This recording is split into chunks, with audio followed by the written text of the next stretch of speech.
Hey, Doc. Eli, Jessica Jones, Season 1, Episode 4. did you finish? Oh, yeah. What about this episode spoke to you? This is the episode where I got jealous. What made you jealous? You know, where the victims of Kilgrave come together and tell their stories. Yeah, you've done this before in a group. Tell your story. Yeah, I know, that's not the point. I'm jealous they get to blame a mind-controlling mutant. They get to rid themselves of responsibility. You are not responsible for what happened to you. Kilgrave isn't human.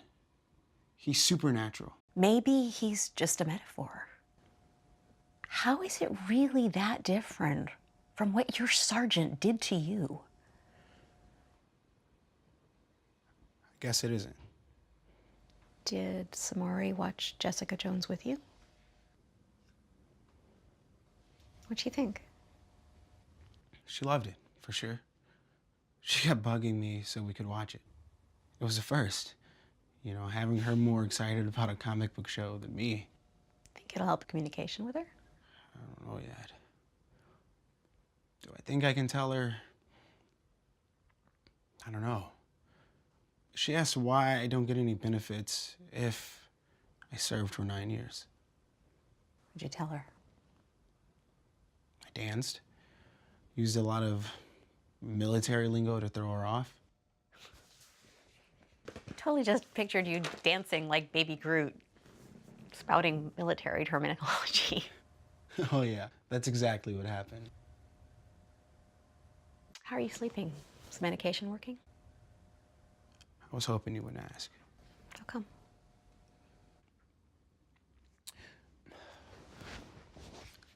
Samari stayed over the other night after we finished Jessica Jones. You know, we don't generally sleep in the same bed, waiting until marriage and all that. But we had just marathoned the last 4 episodes, and it was late. So she stayed over. Were you intimate? No. We were both tired, thankfully, so I didn't have to make excuses or whatever. Do you find yourself making excuses a lot? Yeah. Samari's ready. But how do you casually drop, I've never had sex with a woman? Only a man, and it was never technically consensual. Sounds like a good start. And you have Kilgrave as a basis for understanding. I had a wet dream about Kilgrave. Okay. Okay, no, it's not okay. How is it not okay? It's sick. Kilgrave reminds me of the sergeant so much. What? I used to dream about Calhoun too, while it was still happening. Calhoun. Sergeant Calhoun. It's the first time you've said his name.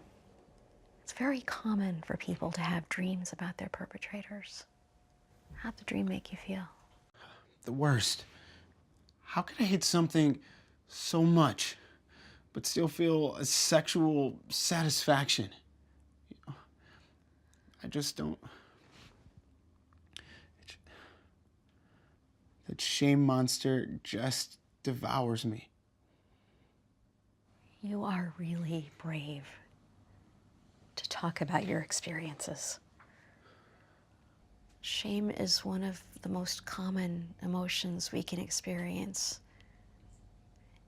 And it usually happens after a traumatic event. It's time to practice self-compassion and understanding for ourselves. Yeah. Self-compassion. It's the buzzword. Would you be willing to try an exercise? Let's pretend Jessica Jones is real. You just found out that she was sexually assaulted in a way that's devastatingly similar to your own assault. She shames herself for what happened. She's a superhero. I mean, she feels like she should have been able to prevent it. She's physically stronger than the Purple Man. Purple Man? Oh yeah, in the comic books, the Purple Man is Kilgrave. He was doused with a chemical that made his skin and hair purple. That's also what's responsible for the mind-controlling pheromone. This book is all about Jessica confronting the Purple Man and her own trauma. Would you like to borrow it? Yeah, of course. Okay. Now, back to the pad. What was I supposed to do? I want to invite you to write Jessica a letter. Whatever you think she needs to hear. Kilgrave stole her free will. She thinks it's all her fault. Don't overthink it, just stream of consciousness.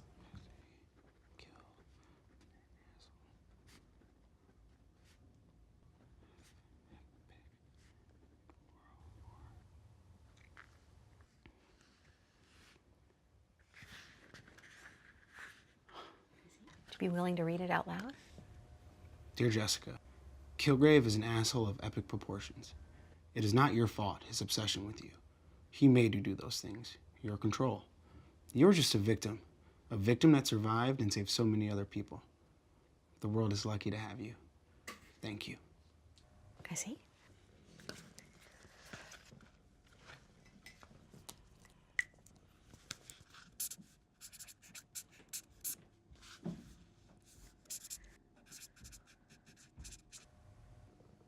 Would you be willing to read it again?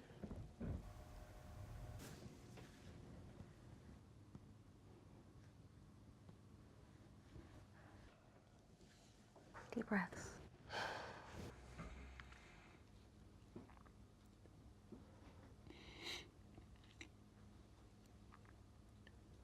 Dear Eli,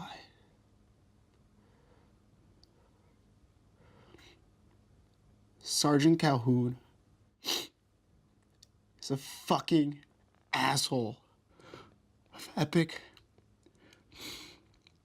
proportions. It is not your fault. His obsession with you. He made you do those things. You were just a victim that survived and saved so many other people.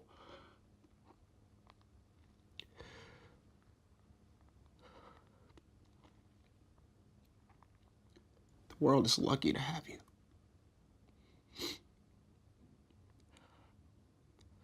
Thank you.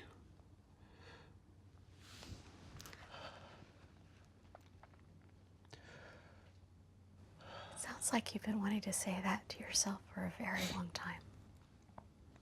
Probably.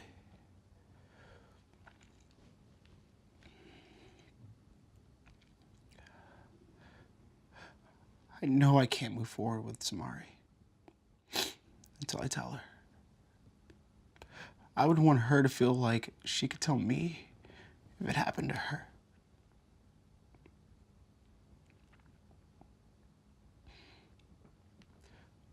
I want to move on from it.